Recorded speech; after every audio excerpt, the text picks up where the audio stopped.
All right. Welcome to another episode of How to Trade in the Hood. In this episode, we're going to cover a couple of topics, but first, let me get one topic on first. Now, even though I titled this series How to Trade in the Hood, it's really actually investing.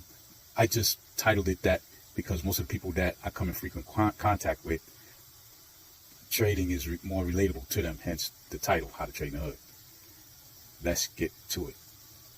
So what we're going to cover is ETFs and stocks, the differences, advantages, and disadvantages thereof. So, as a shareholder of a stock, if someone runs for office, say CEO, CFO, something like that, you'll have voting rights, meaning you'll have some say-so in that as a shareholder. Whereas if you are a holder of an ETF, you do not. As a shareholder of a stock, and it pays dividends, let's say, you get the opportunity of enjoying more dividends of the individual stock versus if that stock is in an ETF. I'll show you an example, and this is a stock that I personally own. So for this example, I'm going to use Verizon. The ticker is VZ. And currently, at the time of this recording, I own a good amount of shares of Verizon. So as you see here where it says DIV yield, at the time of this recording, Verizon pays a dividend yield of 6.64%. Now to show you an ETF, this is Schwab, the ETF. Now, why I chose Schwab as the example, because Verizon is a part of it, or I should say, that's one of the companies that Schwab has assets under management. And as you see, the dividend yield for Schwab is 3.8. And as an ETF holder, you'll also have what's called an expense ratio. As you see here, Schwab's expense ratio is 0.06. Okay, now in fairness, that expense ratio that you'll be paying for owning shares of SCHD you are also a part of every one of these companies and more. These are just the top 10. So instead of buying 10 different ones, you have them in one, which would be very expensive if you try to buy all 10 anyway. Now, it's my opinion that the younger you are, the more volatility you can withstand of the stock market, whereas an older person, not as much. And speaking of volatility, say if you own a lot of stocks in your portfolio, if the volatility goes against you, you probably would have more of a drawdown than as if you owned the ETF. Well, that drawdown wouldn't really be official until you hit the sell button. But with an ETF, not as much, because there are other stocks under that ETF. Hence, it would not draw down as much or as fast. Oh, in case anyone out there that didn't know what a drawdown meant, that's a loss. I should have just put it simpler. Oh, quick note for anybody that's on the fence about investing in the stock market. If you're waiting for the best time is now. Because time in the market is better than timing the market. So with that, that's why I would say the sooner the better. Now, there were better times that we all missed, including myself. Now, I would have loved to have owned Tesla back in 2016. It was $9.40.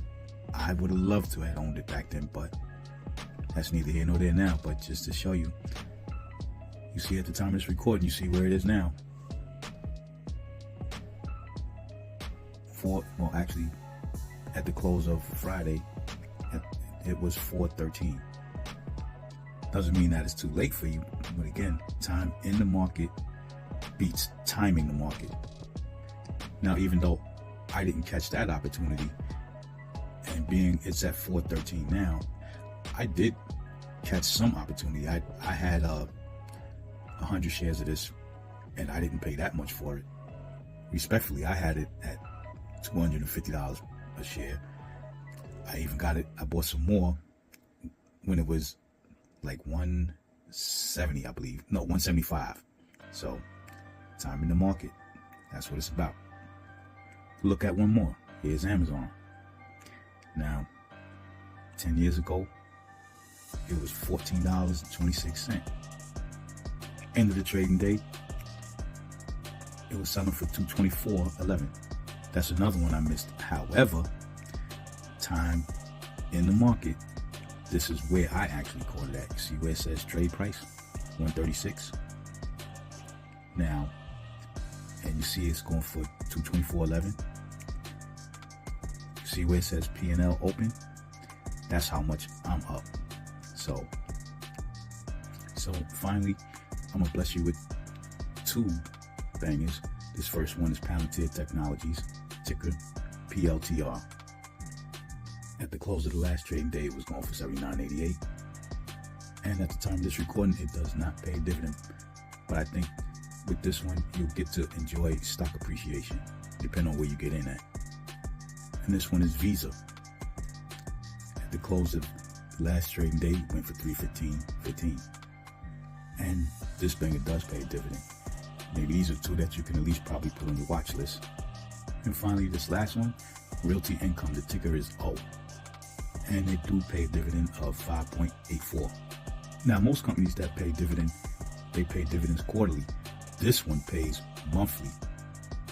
And by the way, Realty Income is a REIT, Real Estate Investment Trust. And these are some of the tenets of Realty Income.